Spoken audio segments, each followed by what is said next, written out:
Yo, internet, what is happening? It's we're on a Sunday. I think it might actually rain in Phoenix here. We're actually in Glendale, but same. And I'm gonna give you a little update on what I got going on for the engine for my '07. Here it is, as you know, got this Coyote here, and just wanted to show what I've had to do with it so far. I don't think I saved the old housing, but I had to replace this. This was like pretty rotted out inside. It's rusty looking. This engine was from Florida, so there's a lot of corrosion here, and I'm contemplating on replacing the thermostat housing. Oh my goodness. I wire brush it as well as I could, but I might just get a new one going. I mean, this item from Ford, granted it was on eBay, was $13 shipped. I don't think you could find the metal for that for $13. And thermostat gasket was a little torn, it's a little rusty. I don't know where the thermostat went here. Here it is. So, yeah, this is actually 170 that's in there, and obviously the gasket will replace. But now, engine doesn't have too many miles on it. I kind of brake clean a little bit, so you probably can't tell now, but it had some like seeping at the oil pan. So, what did I do? Got myself a new gasket, which is also doubles as a windage tray on the Coyote. So I'm gonna flip this thing a little bit over and replace it, and I'm gonna take a little peek underneath to see what it's all about. I might as well just show you. Intake in here, I can't really tell, but it looks a lot more carbon than it is because it's so dark in here. Maybe this will brighten it up. Nope, iPhone's not doing any justice, but it doesn't, it's really not that dark. Maybe I'll get a light in there so you can tell better that it's not as suited as it looks like.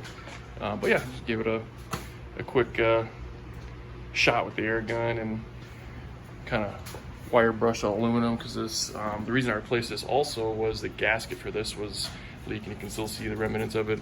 So I had a lot of orange rust in here. I'm guessing Derek was just running water and water wetter, and which is fine, but which is what I'll probably be running too. So yeah, I'm gonna do the old switcheroo on the windage tray oil pack gas.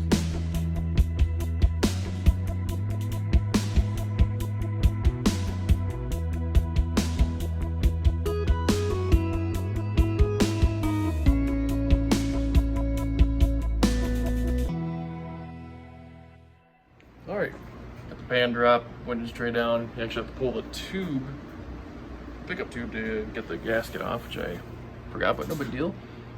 Super clean under here. Trying to see if I could look at the cylinders enough to see if I can see any hash marks or what they look like. But I mean, look at the oil that's in here. It's in real good shape. I'm gonna pull the valve covers off too, just to, you know, give myself a peace of mind.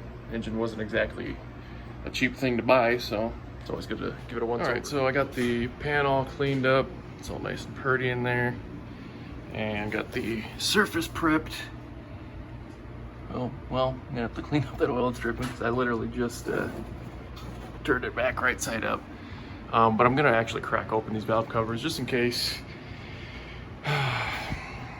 You know, while the pan's off, if any debris falls down in there, it'll just fall into my drain pan. All right, got the driver's side valve cover off, and this thing is mighty purty in here. Obviously, top end's been taken apart before. I don't know what this is all about. This is what Comp does with their cams.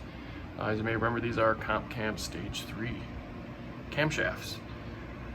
And I did find this these paint chips in the pickup tube. I was like, how does, like, obviously I pulled that before. I was like, how does something like that get into there? So I was definitely on a little Easter egg hunt there, but I think I found out why. I'm not sure what the point of that is all about. Maybe someone could tell me. But like I said, there's zero issues. I've looked at this for a good 5 minutes. There's some paint in there too. Yeah, solid 5 minutes. Unless you can see something I don't see anything to be worried about yet. All right, oil pan is back on and sealed. So that's about as far as I can get now. I'm gonna get a thermostat gasket going, see how much these dealies are. I'll just plop the intake back on there for the time being and keep squirrel hole in parts. I did get engine harness for it, and oh yeah, the other thing that came that same day was that housing. So yeah, nothing crazy exciting, but it's good to see what this engine is actually all about. It is what Derek said it was. Looks like the balancer was replaced fairly recently. It looks like a brand new OEM part with like very low miles. Everything look super sweet inside there. So yeah, pretty pumped to keep gathering parts. It did end up raining tonight in Arizona, so that's pretty neat. Yeah, yeah, like I said, valve covers are just plopped back on there. I think I'm gonna pull the trigger sooner or later for those aluminum GT500 covers because they look pretty freaking sweet. Maybe go with a cool little coil cover because I actually do need those because they are MIA for this motor and build.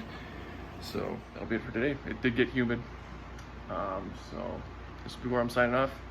You guys stay tuned. We'll see you next time.